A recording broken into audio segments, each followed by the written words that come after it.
episode 71. I am your host, Johnny Soap, and alongside me, as always, from FlamesNation.ca, it's Robert Munich. Robert, how do we find you this fine Monday? We're doing great. It's a great day to be alive. Flames have won 3 in a row. Life is good. Back to you, John. No one's freaking out on Twitter. Everyone's fine. Everyone's good. It's been an interesting week around the Flames land. We'll get into that in just a second here. Just wanted to thank everyone again for your downloads, listens, subscriptions to our various profiles and platforms. We appreciate all of you for making us a part of your podcast rotation. We also appreciate watching the Flames play these last few games, Robert. They've won 3 in a row since coming back from the road trip. They've beaten some pretty decent good teams, and they've looked really, really competitive in those games. What'd you make of the weekend of Flames action, beating the likes of the Panthers and the Lightning and so forth? You know what? I know a lot of people are all up in arms that they're losing these games and that, the Flames are going to finish in 6th last place and all that kind of stuff. I mean, if you take a look at the standings, they're still right there at the very bottom. The only team that's behind them is the Vancouver Canucks. And, in a season where, it's been pretty miserable for the most part. I mean, there was kind of a fun stretch there in December. Outside of that, this year has been really tough in terms of actually watching the team and entertainment value and all that kind of stuff. So to see the team on home ice put up 3 good performances in a row, and yes, they won, but it's been kind of a fun week. This is like one of the first times all season where I've actually enjoyed watching this team, and they've been playing some pretty entertaining hockey, and there's lots of young players in the lineup, and they're getting good performances from a bunch of different guys, and it's been pretty enjoyable. Yes, for the remainder of the season, you would like to see them lose more than they win, of course, but at the same time, it's also kind of fun just to have 1 week where you can actually, cheer and enjoy the hockey, right? So that's kind of how I feel about it. How about you? How have you enjoyed the homestand? Yeah, I've actually liked it because I've put on Twitter a couple of times and I'm like, you put aside the long-term goal of what the Flames are trying to do, the rebuild, put that all aside, and just in the moment of enjoying a hockey game again, how many games this year as Flame fans have we been able to actually enjoy? That's what we saw on the weekend. We saw a couple of games where I actually enjoyed watching the team play, compete, and win these hockey games. And I will add to this, we were talking before we started recording about this, Robert. There are other teams have scheduled losses as well. Both the Panthers and the Lightning are playing back-to-back. They're at the end of a road trip. They both went home after playing the Flames. They both had emotional wins over the Oilers the night before playing the Flames. So when we talk about the Flames going on these long road trips, and at the end of those road trips, they always drop that last game, it seems like. Just an emotional letdown. They're tired. They're at the end of the road trip. They want to get home. The same can be said for other teams as well. And the Flames playing those teams, playing probably the league's 2 worst backups in the league right now as well in those games, and they took advantage of some situations. So there's scheduled losses and scheduled wins, and I thought the Flames did a really good job of taking those points because that was on the table for them, and they played a really good hockey game. And they did exactly what you and I were talking about last week on the podcast, Robert. They played the kids, and the kids looked damn good, especially number 92. That was a special overtime setup he had yesterday against the Tampa Bay Lightning. So for me, I've enjoyed the 3-game homestand thus far. There's still 3 more games to go on this homestand. Looking forward to seeing what else the Flames can put on paper here with Los Angeles and Anaheim coming through town. Yeah, and I think you make a great point there. One of the most exciting parts about the 3 wins in a row here was just how they did it. So not only they scored a lot of nice goals, and against St. Louis, they only get credited for the 2, but really they could have had 3 more, but they were disallowed, and they were gorgeous too. Even the disallowed goal against the Lightning was really nice too. So they're scoring nice goals. They're playing what feels like a more up-tempo offensive style of hockey. Good pace. Which is really nice to see, and a lot of success is coming from the kids. You mentioned Matvei Gridin, who is probably their best, if not a top 3 forward on the Flames during that 3-game win streak. He looked really good. That whole line with Frost, Coronado, and Gridin looks awesome. Yeah, it does. Like 3 really talented guys. You can tell they're starting to build some chemistry together. I've really enjoyed watching those 3 guys develop, and on the back end, I think we're starting to see Zane Parekh show the type of talent and the skill set he has at the NHL level, particularly on Friday against the Panthers. I thought he was really good. But I actually think it was his best game in the NHL so far. Hunter Brstevich is showing that there's the potential for him to be a top 4 defenseman in this league. The smarts, the playmaking is off the charts with this guy. So it's been exciting seeing him.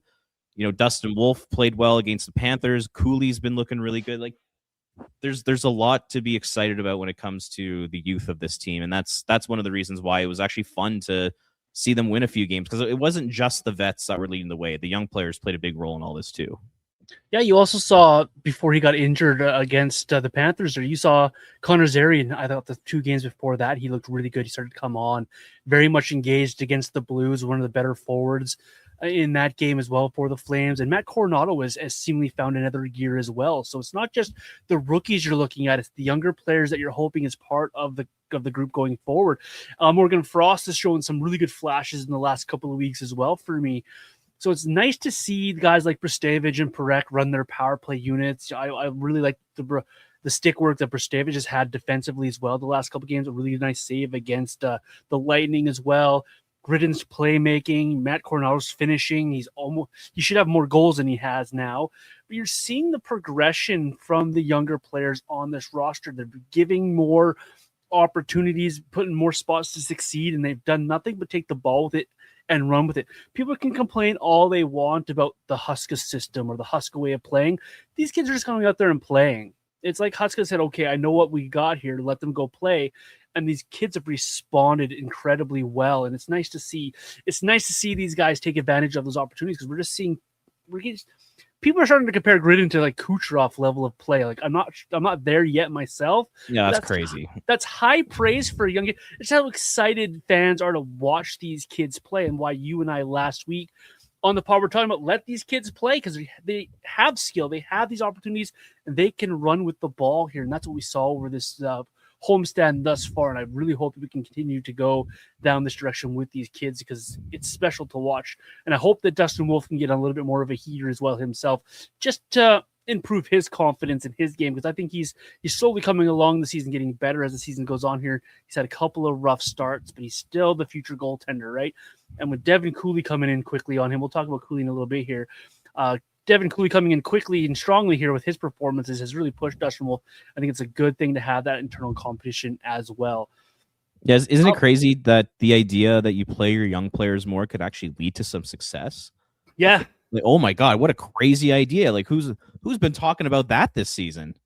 Absolutely no one, Robert. Not like you go back to the St. Louis game. Gritton, I think he played about 30 seconds in overtime. Didn't get a second on the power play in overtime. Then all of a sudden he gets the first shift against the Tampa Bay Lightning and they score. It's like, of course that's going to happen. He's your most talented player. Why are you not playing him more? And I'm hoping Ryan Huska is seeing this and thinking to himself, okay, you know what? Maybe these guys are better than I was giving them credit for. Zane, I can start to trust Zane Parekh a little bit more. He's not having the egregious turnovers that lead to breakaways and all that kind of stuff. Hunter Brstevich is moving the puck like a 10-year NHL veteran defenseman right now. Maybe I can trust him more. And the same goes for Gritton and Coronado and all these guys. Like, play the young guys. I think it's a recipe for success, and hopefully Ryan Huska's seeing that now. The question now for me moving forward with these young kids is, when Jan Kuznetsov healthy and ready to go in, do we see him alongside Brstevich and Parekh in the line? Yeah, we get 3 young defensemen. Do you have a couple of recalls left? Do you call up someone else to put in this lineup? Do you continually have there's so many bodies around the Flames right now, like so many bodies. I wonder if anybody else gets another opportunity before the last couple of games of the season here. That'll be an interesting watch for me, because I think guys have earned opportunities. Guys should be getting a look. Like we just saw the Flames, and we'll talk about him in a little bit here as well. We saw Tyson Gross get his debut with the Flames as well as out of college. There's more college guys being rumored to come when their seasons are over as well, who all gets an opportunity. So it'll be really interesting to see how Huska juggles this bench here, because there's so many bodies in very limited spots here.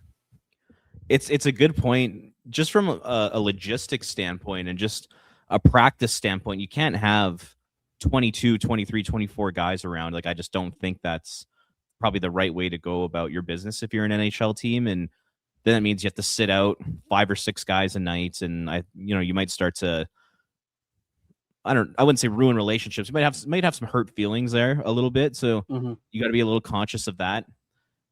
if I'm the Flames, if anybody has any sort of ailment right now, I'm shutting them down. Agreed. Even if it's like a relatively minor injury, just shut them down for the rest of the season. Like you said, there are a ton of bodies here. There are a bunch of guys who, they should get NHL games, whether it's a Brennan Othman or, Jonathan Castagna when he signs, or Stromgren, or, whoever else you want to throw in that mix. There's lots of bodies. So, yeah. The one guy I look at is Martin Pospisil. We talked about this last week. I'd probably shut him down. I don't think there's any point in playing him for the rest of the year. And yeah, like I said, if there's anybody else who has kind of a minor injury, then shut them down and start bringing up some young guys and giving them an opportunity. So yeah, I'm totally with you on that. Yeah, and just let them play. Like it's been the message from fans. It's been the message on social media, and the response from I've seen on social media and in my tweets and in my texts that I'm getting, people are loving it. People are loving playing the kid, so it's awesome. One guy who's not really a kid, but he's been really damn good for the Flames is Devin Cooley. This guy has closed the gap on who the true number one is in Calgary. Everyone just gives it to Dustin Wolf. I still think it is Dustin Wolf, but the gap is not that far for Devin Cooley, in my opinion. I'm not sure who put it out there on Flames Nation, Robert, whether it was you or somebody else that you work with. The Devin Cooley's 25-26 season among 67 goalies to play. At least 15 games, he ranks second in save percentage, second in high danger save percentage, ninth in goals against, and 12th in goals against expected. Some pretty tidy numbers for Mr. Devin Cooley. What'd you make of his play, especially against the Lightning on Sunday? Not to create a controversy or anything like that, but I'd be curious to hear your opinion on this. Do you think he is closing the gap on Dustin Wolf? Is there potentially a future conversation to be had about Devin Cooley overtaking Dustin Wolf as the starter in Calgary, or is that way too premature?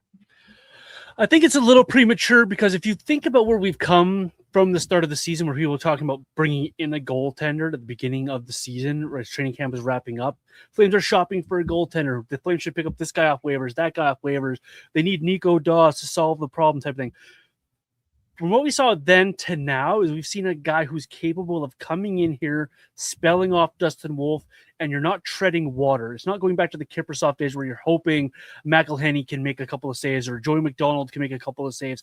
This is a guy that can come in here, spell off Dustin Wolf, and give you quality starts that you need from your backup goaltender. So I don't think he's right now in danger of being I guess danger is the wrong word.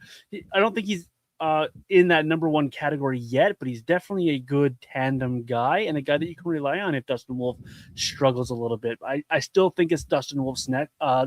We've seen what he did last year. Like I mentioned earlier in the podcast, I think he's slowly improved throughout this season. So I still think it's Dustin Wolf's net. They've given him the long-term contract to say so themselves, but I think it's still really good to have a really close backup in Devin Cooley, and he's done a really good job of being the guy that can be the second half of the tandem and really give quality starts for the Flames. Exactly what you want from the guy. Yeah, 100%. And I think it is, I'm with you. I think it's a little premature to have that conversation. However, if this trend continues, like both goalies, they're signed as a tandem for the next 2 seasons beyond this year. If next year, if this same thing happens, if we're seeing Dustin Wolf below a 900 save percentage and he's super inconsistent, and Cooley continues to progress and put up these elite numbers compared to his peers across the NHL, I don't think that conversation is too far away from happening. If all what I just described, if all that happens, it could end up becoming a conversation later next year and early into the 27-28 season. It's a good problem to have because they're two talented guys. I still believe Dustin Wolf's going to be, a top 15, hopefully a top 10 starter in the NHL.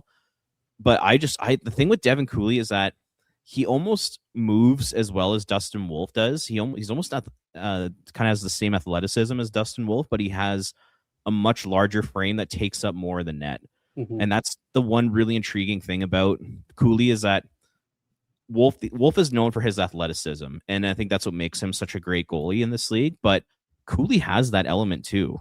Mm-hmm. So I think it's gonna be really, really interesting to see over the next 2 seasons here if Cooley can keep this up. Because if he can keep this up, I mean, he automatically becomes one of the best goalies in the NHL. And then you have a real decision on your hands. Do you stick with Wolf? Do you go with Cooley? Do you try to keep them both? I don't know if that'd be a realistic possibility, but all of a sudden it's becoming a really interesting discussion. And, heading into the season, I would have never thought, if you would have told me on March 23rd that we would be having a discussion about could Devin Cooley be the goalie of the future for the Flames, I would have said you're nuts. I would have said you're insane. Because I remember heading into the year, I kept saying, I think Dustin Wolf's going to be even better than he was last year. And I think he's going to be almost in a Vezina trophy conversation. And unfortunately, that hasn't happened this year, but it can happen over the next couple of years. But just the fact Cooley is in this position and we're having these discussions about him is pretty remarkable. And he's just been spectacular this year. I've just been thoroughly impressed with him. And I think I love the personality. I love the post-game interviews. I love the social media content with his Rabbit Tito, like all that kind of stuff is freaking hilarious. And I think the NHL it's an entertainment industry. It's not the hockey industry. It's entertainment. And not only is Cooley very entertaining on the ice with his strong play, but he's also brings that off-ice element too that makes you really like him. So yeah, like I said, it's a good problem to have. I'm not there yet. Dustin Wolf is still the starter on this team, but if things are trending in this direction like they have this year, there will be a conversation about this at some point. I'm not sure if you're familiar with Nikki on Twitter. She tweets I tweet with her quite frequently. She put out a tweet yesterday that was like, I love that his inner monologue is the same as his outer monologue. Yeah. And I just found that to be a little hilarious because that's who he is. That's who Devin Cooley is. If you go back to last season's predictions, and when I was predicting that Devin Cooley would get the majority of the starts last year and he would be the team's number one goalie by the end of the season, this is kind of what I was kind of hoping would happen last year. He would grab the ball and run with it and give himself an NHL job and show that he belongs in the league to play these games. Now, he's not a no doubt number one starter in the league, but he's doing exactly what you want from a backup goaltender. The quality starts. He's a good in the room. Personality's there. So that he helps with the vibes of the room. We all talk about the culture word coming up again. He's pushing Dustin Wolf to be better and helping Dustin get... We've heard more than once that their relationship is really good. It's like best friends out there, which is what you want with your goaltender tandem. And I think now the heat might shift to Dustin Wolf a little bit to figure out, okay, the league's kind of figured it out a little bit this year. What can you do to elevate your game going into next season to be back in that higher echelon of goaltenders? Can you be a top 10 goaltender? So I think Dustin Wolf has a bit of work to do, but it's nice to have a second goaltender, like you mentioned, Robert. Nice to have a second goaltender that's there that helps push along. And a problem that I think we all would enjoy having rather than what we used to have when it was like Kari Ramo and Jonas Hiller or Joni Ortio kicking around. Brian Elliott comes to mind as well. Those guys. This is a much better goaltending problem to have. And I think a lot of Flame fans would agree with that as well. And from just an asset management standpoint, you have two really good goalies. You have Cooley, who's going to be a pending UFA in 2028. So come the 2028 deadline, the Flames are going to be in a position where they're going to probably have to choose between the two guys. And whoever they pick, I think will probably be a good decision. Both guys are super talented. And then with the other goalie, you can end up throwing them up on the trade market. And say it's a guy like Devin Cooley, he'll only be making $1.5 million. He'll be a pending UFA. There'll probably be teams around the playoff mix that need goaltending help. Like kind of like the Ottawa Senators this year. I could see a team forking up, probably like a first round pick for a guy like Cooley if he continues to progress the way he has. So you're not only going to get good goaltending for the next couple seasons, but when the time comes to make that decision of who your guy is, you're going to end up probably moving one of these two goalies and you're going to get a pretty significant return for them. So they're in a really good position both in the short term and long term here with these two guys. It's crazy that he only makes 1.35 the next 2 years after this one. That's a steal of a contract. But leads us perfectly into the next conversation, Robert, of who's part of this future for the Flames. Does Devin Cooley have enough runway to be that guy to say, hey, no, I'm the goalie of the future, amongst other players in this roster of who can be part of this? We're talking about Frost, the Farabees, the Zarys. Who's part of the future of the Calgary Flames besides these young kids? Because there's a few interesting conversations to be had here, maybe starting with Devin Cooley and Morgan Frost at the top of the list for me. Well, yeah, I mean, with Cooley, like we were just saying, I don't think they're going to be able to keep both beyond 2028. I think Cooley is going to play himself almost like a Dan Vladar type of thing, where he plays himself into being a starter somewhere else, and he's not going to want to stay with the Calgary Flames if Dustin Wolf is here too. So I think it's going to be either Cooley or Wolf as the long-term guy. We'll see how it plays out. It's probably going to be Wolf, but hey, you never know with these things. Right. And then, yeah, I think Morgan Frost is a super interesting one. Where are you at with him? I was on the Locked on Flames podcast on Monday morning, and he asked me this exact question. So it's pretty interesting that we're talking about it as well. If you're going to get the last 2 weeks-ish of Morgan Frost, that effort, that level of compete, that level of consistency, then this guy could be like a 1B type center for you, a guy that you can put in your top 6, a guy that you can rely on in a couple different situations. You know he has chemistry with a guy like Matej Brinid. Maybe he has chemistry with Coronado. You can find a couple of line mates for the guy.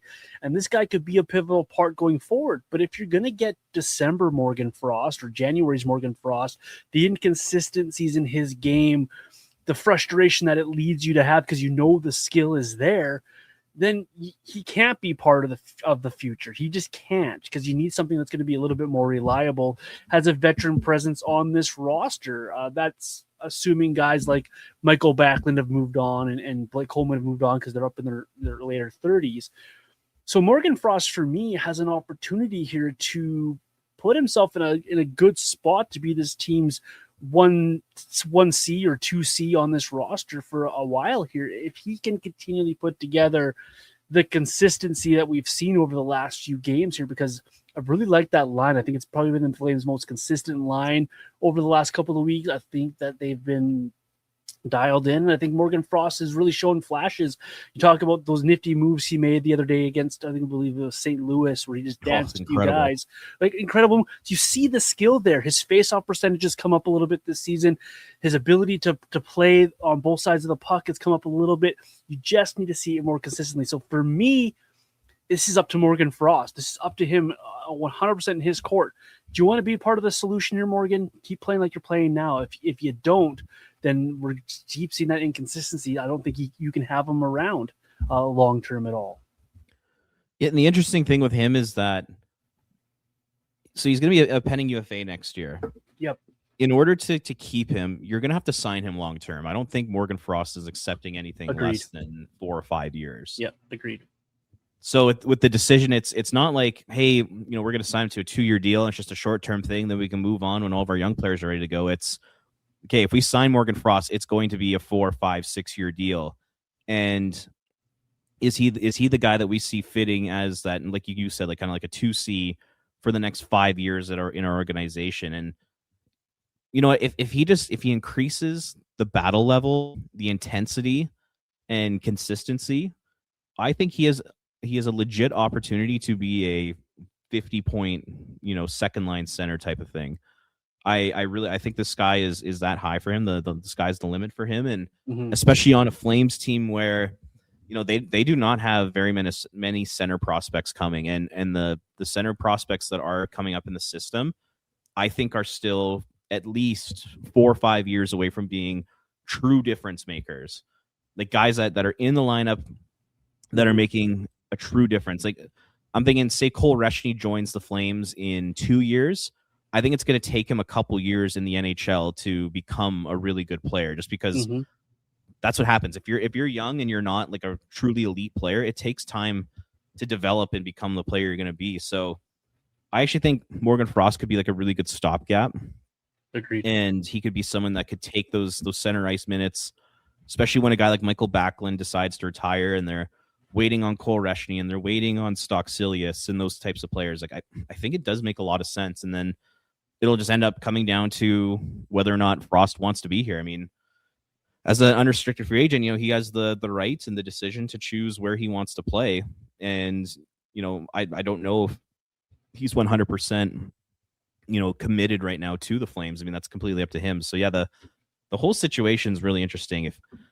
And like you said, if just that consistency and battle level, if he brought that to the table, like he has the last couple of weeks, if he brought that to the table consistently for 80% of the games, he becomes an extremely effective NHL player and a guy you probably want to keep around. And he's kind of like one of those guys who you could be part of your leadership group moving forward and all that kind of stuff. But if he doesn't, like, the last thing I'll kind of say about it is you still have time to figure out if he can be this player. Yep. You have between now and the trade deadline next year to figure out, okay, can he show us that he can be more consistent? And if he does show that, then yeah, looking to sign him, I think, is a good idea. If he shows he is not consistent, then I think you have to trade him next year. So they got a big decision coming up here with him, and I think it's really interesting. I think it's one of the more interesting topics around him right now because the talent is there. He shows the flashes. It's just got to do it a little more often. He's taken advantage of the opportunity as well. Like since Nazem Kadri's been moved on, it's been 9 games. He has 4 goals, 2 assists for 6 points. He is a -1, but yeah, you take that as you will. But here's the part that I really like. It's a 22% shooting percentage in just over 15 minutes of ice time a night, and his face-off win percentage has gone up to 62%, which is a huge jump from the 58-ish he was at before Nazem Kadri was gone. So he's had the opportunities. He's taken the opportunity, and you see the flashes. If he can just do it consistently, then he's everything that you and I are talking about here. He is a guy that you want around. He is a guy that you can lean on. He is a guy that can produce some points and be a leader for the next group and a good stop. I like the word you used there, stopgap. You can almost have this exact same conversation about Joel Farabee as well. It's funny that we always talk about Frost and Farabee in the same conversation a lot because they came over together from Philadelphia. They're 2 wildly different players, 2 wildly different situations. But Farabee in those same 9 games, he also has 6 points, 3 goals, 3 assists. And he's playing 16 and a bit minutes on that top, what you classify, I guess, is the top line with Coleman and Backlund. What do you make of Farabee? And a reminder about Farabee as well, he's actually a year younger than Frost, which I always find weird. But he's a year younger than Morgan Frost, so he could be considered more of a kid than Morgan Frost is. What's the future like for you, in your opinion, of Farabee and what he could be for the Flames? Yeah, it's another interesting one. I mean, I think at his peak, he could be like a Blake Coleman, a guy that can put up around 40 points a year, play good defense, provide some leadership. I think that's kind of his ceiling, and he's kind of playing to that right now. I've been pretty impressed with him basically for the majority of this season. Is he a part of the long-term future? That it's hard to say because the Flames have so many wingers in their organization right now. But at the same time, you do need leaders, and you do need guys who need to show younger players what it's like to be a member of the Flames. And Joel Farabee, he's got the letter on his chest now. He's an alternate captain. I think he's embracing that role. Like, he's seeing everything that I see. It seems like he's like a great teammate. Everybody loves him. So if he could be that Blake Coleman style of player, bring that leadership and the 35 to 40 points a year, I think that's a pretty valuable player and that they should seriously look at keeping. But at the same time, he's an American guy. He will be an unrestricted free agent in 2028. So once again, he'll kind of have a say on his future and what he wants to do. But if he's willing to stay and kind of be part of the solution, then yeah, I think you should seriously consider it if you're the Flames. I like what you said at the top there. He could be very much Blake Coleman-esque. Now, a little bit different style of player, but he could still fit that role. And if he wants to stick around and fulfill that role, I think you want to keep him around. You think he could be a leader. I know we have about 1,000 wingers coming in this organization, it feels like. And that's a good problem to have, is you have too many guys that fit the slots that you have available. Internal composition is a good thing. But like you mentioned, he has the A on his sweater now. He's embraced that role. He's earned that really as well. The respect that he has in that room. Those are the kind of guys that you like to have around. You put aside that he makes $5 million for the next 2 years. Can you live up to that? I think you can live with what he makes based on what you're getting from him. Just find that consistency. I think this future in Calgary is all up to what he wants. Like you mentioned, an American guy, they like to go down south a lot. They like to play in their home states if they can. So we'll see what he makes here. There's a guy on this that is not on your list, Robert, but it just came to me as I was looking through the Puckpedia page for the Flames. Guy signed through next season as well. He'll be an RFA at the end of that contract with Arbright. What do you make of the future of the 25-year-old Adam Klapka and what he potentially can be for the Flames? Because that's another interesting one for me. What he can provide, what we've seen from him, the flashes we've seen offensively from him. What's in your opinion, the future of Adam Klapka in Calgary? Because for me, that's another really interesting one, being another right shot winger for the Flames.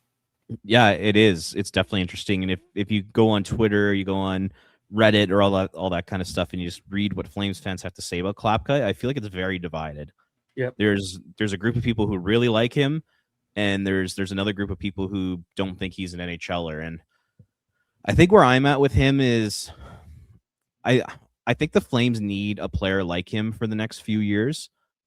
And what I mean by that is this is a bit of a smaller forward group. It's not the toughest forward group. And in the middle of a rebuild, I do think you don't want to get pushed around. And I think Adam Klapka brings an element of size, physicality. And one thing I like is on the forecheck, defensemen are kind of second guessing or they're making quicker decisions than they want to because they know Adam Klapka is bearing down on them. Mm-hmm. I also like the idea that, if you're going to mess with somebody on the Flames and Klapka's out there, you're going to have to deal with a giant, like a guy who's just going to completely dwarf over you and beat you up. So I like that aspect to his game. I think where he's fallen a little flat for me is just in the overall offensive side of things. I think some people might have thought that he could have been a 10 to 15 goal scorer if he kind of put everything together, but I think he's showing that he's not quite there, mainly in terms of like the hockey sense. I think he's got some skill and he's got a decent shot, but I don't know if the hockey sense is quite there. So I'd say overall, I like him as a player. I like him more as a fourth liner. If he could, if his role is just to be a fourth line player, throw the body around, which he has done this year. I believe he's third in the NHL in hits this season, and be a bit of a deterrent, drop the gloves every now and then, and score anywhere from 5 to 10 goals a year. I think you're really happy with that type of production. So, as long as people set realistic expectations for Klapka and they don't think that he's going to be a better player than he actually is, then I think he'll be set up for success. But if people think he's going to be a 15 goal scorer and a middle six winger, then they might be kind of disappointed. So if Klapka can kind of continue just to do what he's been doing, I think it's a decently valuable piece for the next few years. So yeah, I'm a fan of him. I'm in that group where I like the player, I like the potential, I like what he brings to the table, and yeah, I hope he kind of sticks around for at least the next few years. That's kind of where I'm at. I like fourth line Adam Klapka. I like fourth line when he's playing well and he's engaged in the game. That's where I really like his role. I don't enjoy when the Flames start him on that first line, or enjoy when they try to push him at the lineup too much, because I just don't know if he has it in him to be a consistent top six, middle six forward. And that's nothing against the guy. You need guys in your lineup that are really good depth pieces for your lineup. How many times do we talk about a Stanley Cup winning roster and they're talking about some, all due respect, some plug, some Brandon Bullock got contract from the Flames off of a Stanley Cup run. Things like that happen all the time in the National League. So having those guys is very valuable. It's interesting because Klapka is one of the few right shots that the Flames do need. It's interesting that he's already 25, but he's still very young in hockey mindsets. So it's a very interesting I don't want to say project. He's a very interesting player for me, that he could become a very effective player down the road for this team, and he could end up being a guy. His teammates seem to love him, so he could end up being a guy like Ryan Lomberg, where he just has a defined role on the bottom part of your roster, but he's effective at it. And if the Flames can get that from Klapka, I have no bones about him being in the lineup for the Flames, because when he's engaged, he's so fun to watch. He's just a massive tank out there rolling around, right, hitting people. It's fun to watch. Back to your list that you sent me. This next guy, he's contracted the next couple of seasons. I guess he could earn the contract just over $3 million a year. Connor Zary started coming around. Then he got the egregious hit from Greer, and he's out now with injury again. So injuries might become a concern for a guy like Connor Zary. What do you make of his future with the Flames? Because it's very much, in my opinion, in his hand as well, injuries aside. Yeah, I mean, first off, the 3-game suspension of Greer is a joke. Yeah, the part of the players. the Department of Player Safety, not to get sidetracked here, really does seem like they're scared of giving more than a 5-game suspension because they don't want the appeal process to happen.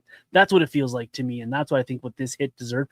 I think Ritter should have got 5, if not 5, plus more than 5, because that's exactly what you don't want. That's a very dangerous hit. You're a few feet from the boards. It's right in his name bar / numbers. You see him the whole entire way, and it's just a two-handed full shove. It's not a great suspension. He literally could have broke Connor Zary's neck. Oh, 100%. That could have ended his career, if not more. Totally. That could have affected his livelihood after hockey. Yeah. And if something like that happens, it's unacceptable to have a 3-game suspension. That's one of the dirtiest hits I've seen probably in the last few years. The NHL, I will say, I think the players have really cleaned things up for the most part, but there is the odd play that is super dirty, like the Gudas knee on knee, like the Greer hit. And they need to significantly punish these guys a lot more than they have. But I mean, that's besides the point here. But I think with Zary, I think it's undecided. I think it's still up in the air. The Flames, they have 2 more years to figure out what exactly they have in this player. And if I were them, I would take advantage of that. I wouldn't really make any decisions one way or another right now. Bring him back next year. Get him to work with Daniel Fujita. Hopefully he comes back in the best shape of his life and in his, skating at the highest pace that he's ever skated at, and just give him another chance to prove what he can do. And next season, if he has another year like this, where he's kind of in that high 20s to low 30s point production, then you might have to start having those pretty serious conversations about what you have in this player. But I think you need to give him another chance. I don't know if this is like a big enough sample size to determine what he is in the NHL right now. What about you? Where are you at with him? Those 2 knee injuries, I think, play into it as well from last year. You know that it might not be intentional, but subconsciously the body is built to protect itself. So I wonder how much of it is affecting him that way, and he's got to learn to push past that. These are finally 2 athletes. They know how to do that. So I think a full year removed from those hits might help him out. I do worry about his injuries now that they're piling up a little bit. I know the hit was out of his control, but you always will have that in the back of your mind. I think he's a prime candidate to do what you said earlier, Robert. Maybe just shut him down now. You got like 14 games left. Just shut him down and let him go. Start that summer early. Get him fully healthy, get him fully prepared for next season to do what you just mentioned there, get back to speed, get back to playing the game he is. It's very much in his control what happens in his future with the Flames. If he can come in here next year, guns a-blazing, and be a half a point per game type of player, find himself a role in that middle 6 for the Flames, I think he becomes a very valuable player for the Flames. Much like we talked about with Joel Farabee, he could become a guy that's relied on as a leader down the road here, a guy who could be relied on to take on different responsibilities. Everyone knows my bias towards Connor Zary. I've had it for a long time. I'll continue to have it because I enjoy the player. I enjoy the guy. I enjoy watching him play. And I think he can be something in the National Hockey League. And if he can find a way to mentally prepare himself to be the player he was 2 seasons ago, then I think there's something there for the Flames. And not every guy needs to be a top-line player to be effective in this National Hockey League. If he could be a middle 6 guy who provides points, provides leadership, provides energy, I think that's you can call that a win for the Flames, because I really like the guy. So he's got a big season ahead of him next year. He's got 2 more years. Is it 2 more years or 1 more year? Hold on. 2, yeah. 2 more years at his 3.78 AAV. So the contract's very swallowable for the Flames, very palatable. And let's see it. It's at the point now where you gotta see it now. You're 24. You're gonna be 25 next year. It's time to see what you got, Connor, on a more consistent level. And the ball is in his hands. 100%. He has all the skill in the world. I think he has great vision and playmaking ability and all this kind of stuff. There's just a couple of parts of his game he needs to work on: speed, shot, and consistency. Those are all things that can be worked on. And I think if he goes into this summer, it's going to be a long summer, especially if they end up shutting him down here between now and the end of the season. He's got a lot of time to work on those things.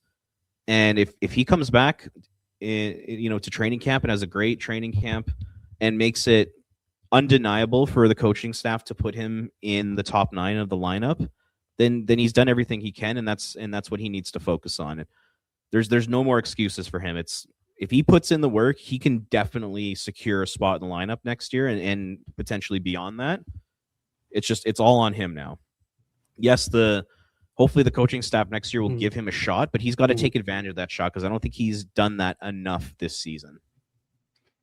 And he should be looking in the rearview mirror as well. You've got plenty of guys willing to take that job. Honzik started out really good this year. You're looking at guys like Suniev, Stromgren trying to take step forwards. What's Andrew Basha? Othman's coming. Can they get something more out of some of these other guys that we're not talking about? Does Rory Cairns become a winger in the National Hockey League? Like the list goes on, but all the guys we haven't even talked about, they drafted on the wing. What is Wittenbach in a couple of years? Like those type of guys are coming. So if he's not careful, the numbers game will just overtake him. So this is very much like you mentioned. The ball is in Connor Zary's court. Let's move to the defensive side of things here, Robert, because you mentioned the name, and a lot of people have talked about him at nauseum. He was thought of being a guy that the Flames were just immediately going to flip after acquiring him for Rasmus Andersson. Zach Whitecloud is a very interesting topic right now in Flames land. He's a guy that I could see here being here for 5-6 years. He's a guy that I could see moved this offseason, as early as this offseason, based on what the appetite for his services around the league seemed to be. What do you make of Zach Whitecloud? The expectations for this guy? This guy, I feel, is he's built to play in a big market like Calgary. It feels like he likes being in a hockey market, so he might be a guy you want to keep around. But what do you do with Zach Whitecloud, Robert? Well, I think you definitely keep him up until the 2028 trade deadline when he's going to be a pending UFA. I would take advantage of the next year and a half of just having him on the team and just having that type of person and also player on the ice. I mean, he takes up a lot of big, important defensive minutes and kind of shelters guys like Brstevich and Perek, which I think is important. Mm-hmm. Is he like you said, is he a 5 or 6 year member of this team? You know, that's hard to say because it's almost going to be like a Rasmus Andersson situation in the sense where by the time Whitecloud is a UFA, how old is he going to be? Well, he's 29 now, so yeah, he'll be about 31 or 32 years old by the time he's a UFA, and then if you're going to sign him, it's probably going to have to be a long-term deal, probably at least 5 years, and that means you're going to be signing him into his late 30s. You know, what type of player is he going to be in his 30s? Is he going to start to decline? Is he the type of player that is going to grow with a young team? Is he going to be taking away minutes from Perek and Brstevich and maybe a couple other guys they end up drafting here? It's an interesting situation. I would say you keep him for the next year and a half, and you see how guys like Perek and Brstevich and if Henry Muse can step up and show that he can be an NHLer, you see how your prospects start playing, and if they're really flourishing and they're playing well, then you might want to look to move on from a guy like Whitecloud. But if they're not quite as good as you thought they were going to be originally, the younger players, then maybe you want to keep Zach Whitecloud around once again, just to kind of shelter them and protect them a little bit and play those big time minutes. Because yeah, he's been really good, but at the same time, you could also probably get a lot for him in a trade, whether it's potentially a first round pick. Like it felt like, based off what the insiders were saying around the deadline, it sounded like there were some massive offers made for Whitecloud, and based off of those conversations, I'd almost assume that a first round pick was on the table for him. So I mean, if you get a first rounder for him, I mean, geez, like it's something you'd have to seriously look at, and maybe you could use that first round along with a couple other assets to bring in a younger right shot defenseman. Like if there's a Noah Dobson situation where he wants out of the island, can you make a trade for him and use the assets you got for Whitecloud to bring in just a younger, better Whitecloud? Those are the types of things I think you have to think about. But I would definitely keep him around for at least the next year and a half, because he is a really important leader, and they do need a good leadership core over the next couple seasons here. I think that's absolutely critical for them. So yeah, it's another interesting one. There's a bunch of interesting guys on this roster. Like so many interesting debates to have. I thought the Morgan Frost one was like the biggest one, and then I saw the name Zach Whitecloud. I'm like, there are so many ways you can go with Zach Whitecloud. Do the Flames really need more picks with all of they've already accomplished and accumulated and used to draft players? Can you use Zach Whitecloud to maybe trade straight across for a player? Or do you keep him because he could be a longer-term guy on the back end to be a teacher, a mentor to these kids? If in 5 years you have Zach Whitecloud on your third pair with someone, let's say Etienne Morin, while Perek and Brstavich, there's so many avenues that I think that the Flames could end up going with Zach Whitecloud that I don't think there's a wrong answer here.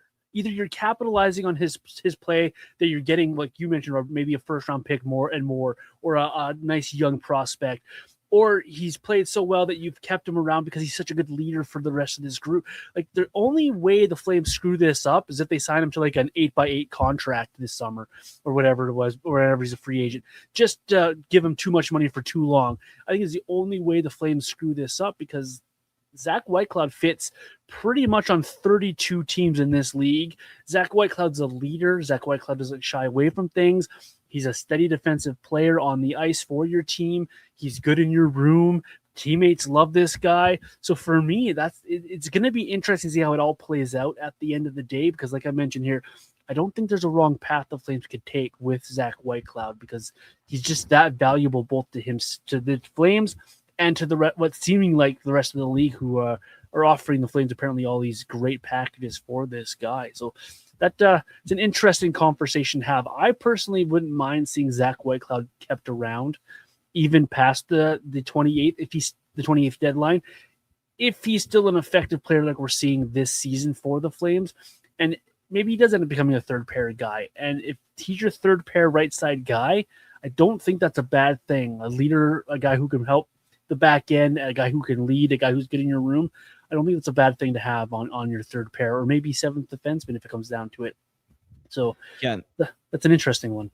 The other thing to keep in mind is just, you listed off all the qualities he brings to the table on and off the ice.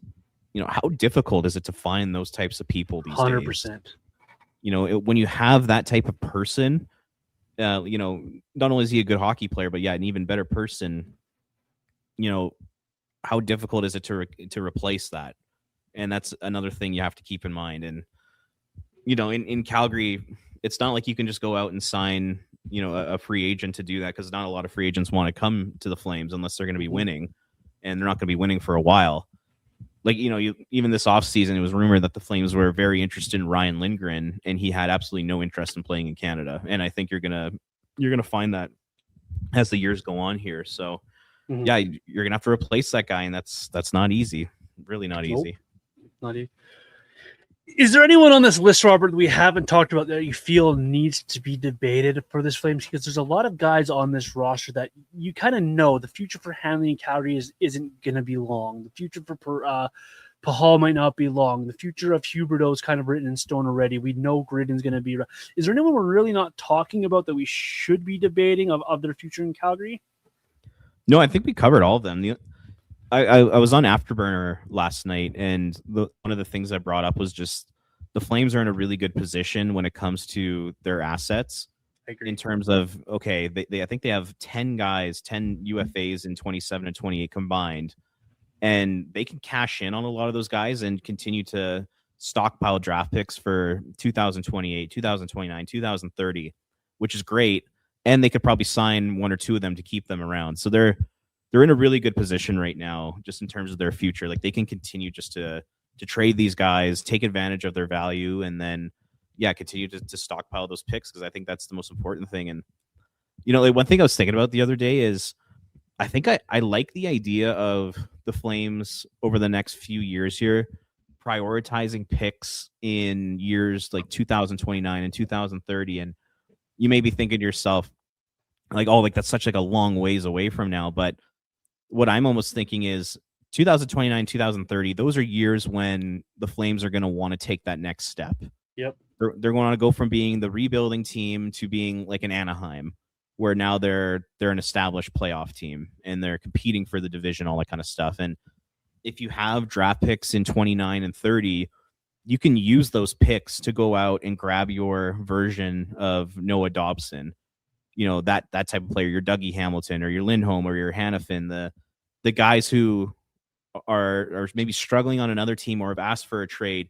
You can stockpile all those picks and then use those to bring in that kind of veteran 25 to 30-year-old who's going to be perfect on a team who's ready to win now. So like with all these pending UFAs, they have a chance to really sort of stockpile these picks and then use those picks to their advantage in the future. I think Craig Conroy is in a perfect position right now as a rebuilding general manager. I think he should be very excited and very happy with where the team is at right now. Yeah, I like that. I like that. That's a good point. I think it's important for people to remember too, like when you're trying to sign all these guys at the end of the day, you're not going to be able to sign everybody. And so to space out your picks as well is also a good thing. So you're not always having to sign. You don't need to find 5 guys to big exorbitant contracts this year type of situation where it's a couple of guys each year and you can manage your cap better, however the situation may deem fit. So that's a really good point by you, Robert. It's fun. I think the Flames are in a really good cap situation, a really good situation in their cupboards that are nice and full with prospects. On their current roster, it's a nice mix of old and younger players. That I think it's in a good spot for the Flames now. Now they need to put it all together over the next few years to become a competitive roster. But man, this is a really good start for the Flames. Yeah, and like if you continue to add all those picks and all these prospects to your system, you're going to put yourself in a position where a Jack Eichel type of player or a Matthew Tkachuk type of player, a Quinn Hughes, a Cutter Gauthier, like these guys, they do become available every now and then. And if you continue to bring in all these draft picks and prospects, you're going to have the potential to actually make a deal for one of these elite level players that you can add to your system without having to bottom out completely. So I just think, like I said, continue to bring in those draft picks. They're in a great position. And hopefully, like I said, come 2029 or 2030, they're going to be in that position where they have so many great prospects in their system and draft picks that they can use them and take advantage of a situation to make them even better. Speaking of a good situation and a fun story, the Flames had a debut on the weekend as well, local product. Tyson Gross signs out of St. Cloud after his NCAA college season is over. Makes his debut against the Tampa Bay Lightning on Sunday. What'd you make of the debut of the local kid? Got off to a rough start taking that early penalty. What'd you make of Mr. Gross and his debut? Yeah, I thought he did just fine. And then I think we have to consider that the Flames haven't practiced since he's joined the team. There's only been morning skates, and he's really not even part of line rushes during those morning skates outside of the one on Sunday. So he's barely had any time to practice. He's barely had any time to get to know his teammates, to get to know the system. So when you keep that in mind, when kind of breaking his game, I actually thought he did pretty well. And I thought he skated well. When you watched him skate, he fit in at the NHL level.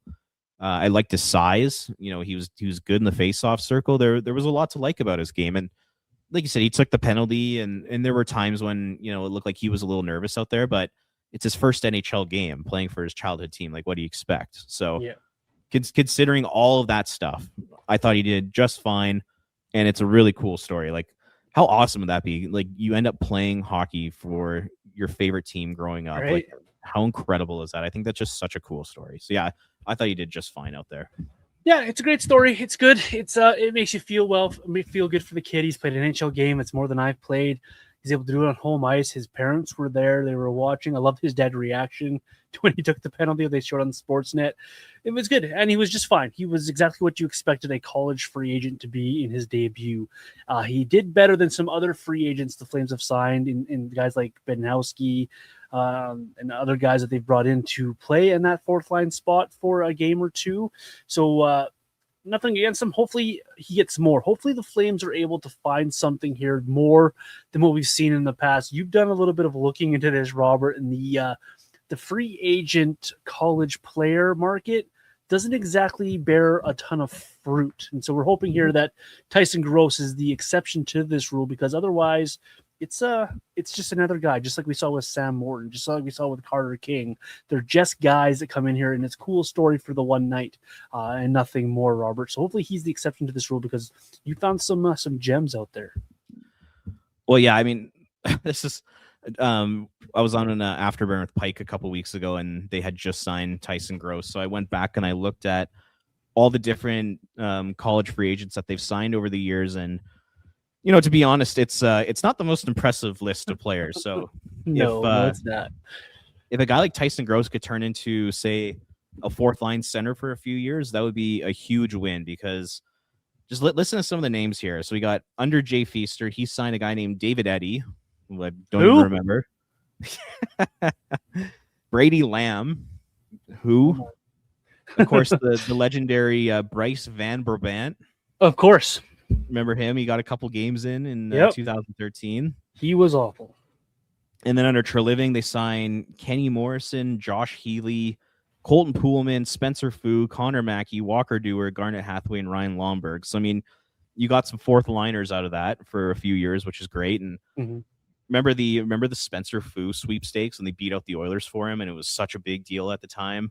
Yeah, people were acting like this was like John Tavares coming out of college type thing. It was something else. Wearing his Flames pajamas in bed.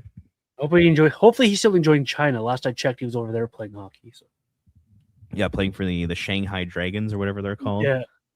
And then under Conroy, he's got Carter King, who, I was talking to Pike about him, and Pike was saying that he's actually had a sneaky good year with the Wranglers. And then you got Owen Say, Sam Morton, and Tyson Gross. So, I mean, the list there is not great. The best NHLer to come out of the NCAA from a Flames perspective is probably Garnet Hathaway, who's carved out a really nice career for himself. But like I said, he's a fourth liner at best. So if a guy like Tyson Gross, and I know Jonathan Castagna was drafted, but like if a Castagna can come in and play fourth or third line center minutes for this team for a few years, I think that would be a really big win for them because the history of undrafted free agents of the NCAA is not an illustrious one, to say the least, for the Flames.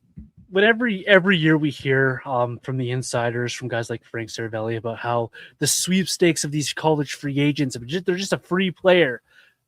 Okay, but you're not getting this elite talent out of it. So I have hope that maybe that Gross can be something more. But for me, he's just another guy. And it's not to diminish his debut, not to diminish what he is, because he's able to play a game in the National Hockey League. That's incredible. But these guys like Sam Morton or Carter King and stuff like that, like, if you can find yourself a fourth line gem, sure, the sweepstakes were worth it. But I think we kind of blow that a little bit out of proportion. So we'll see what he can kind of become at the end of the day here, Robert, because it is a great story. The free agent market out of college is not a great story at all. Yeah. You know what? Like, just set your expectations, pretty low. If he can be a fourth liner in the NHL, I think that's a big win for the organization. And if he's not that, and he can go in and be an effective player for the Calgary Wranglers for, 4 or 5 years, then I think that's a win too. So yeah, I would just say, kind of temper your expectations for him. And you know what? The Wranglers need help. They're a bit of a mess right now. So if a guy like Tyson Gross and Castagna can go in there next year and provide a little bit of stability along with like a Sam Morton, then, I think that'd be a big win for the organization because, the Wranglers have not been very good this year. Wranglers and Flames both need a nice little bit of a reset. So I think both of them going to get an early off-season start here and work towards rebuilding both these groups because it's sorely needed across the organization. It's hilarious. The Abbotsford and Vancouver Canucks were the first teams to be officially eliminated from their postseasons. So we think that the season's going bad here in Calgary. It's even worse down there in the Lower Mainland. Yeah, they had the Calder Cup though last year, so I don't really feel sorry for them. I don't feel sorry for them one bit. Flames have 3 games coming up here at home to finish up the homestand. Kings, Ducks, Canucks. Looking forward to those games. Robert, hopefully you are as well. What's coming up from you on flamesnation.ca, and where can the folks find your work? Yeah, the key is they got to lose on Saturday. Lose the toilet bowl, lose to Vancouver, give yourself a position to drop even further in the standings. I love the sound of that. They're so far in front of the Canucks, though, that it's like 13 points now. They're closer to the playoffs, I think, now. Or they were. And it's the Canucks are putting on a masterclass. And I cover them for Canucks Army, like on social media. They are so bad. Like the game on Saturday, and they played against the Blues, was one of the worst hockey games I've seen this year. It was just a disgrace. So yeah, nobody's catching them. But just follow me at Ring of Fire CGY just for highlights and different analysis. I'll be on Afterburner on Thursday, so watch out for that. So yeah, lots of good stuff going on. Lots of Robert Munich in your ear holes coming up for you folks. Sorry about that, everybody. He's at Ring of Fire CGY on Twitter there. I'm Vintage Johnny 84 as well. And of course, the show is Red Mile Rundown. Thanks for making us a part of your podcast rotations. Enjoy the rest of the homestand. just take it for what it is, folks. The Flames will win some games, they'll lose some games. At the end of the day, bottom 5 still very much in reach. Enjoy the hockey. We'll see you back here next week here on Red Mail Rundown.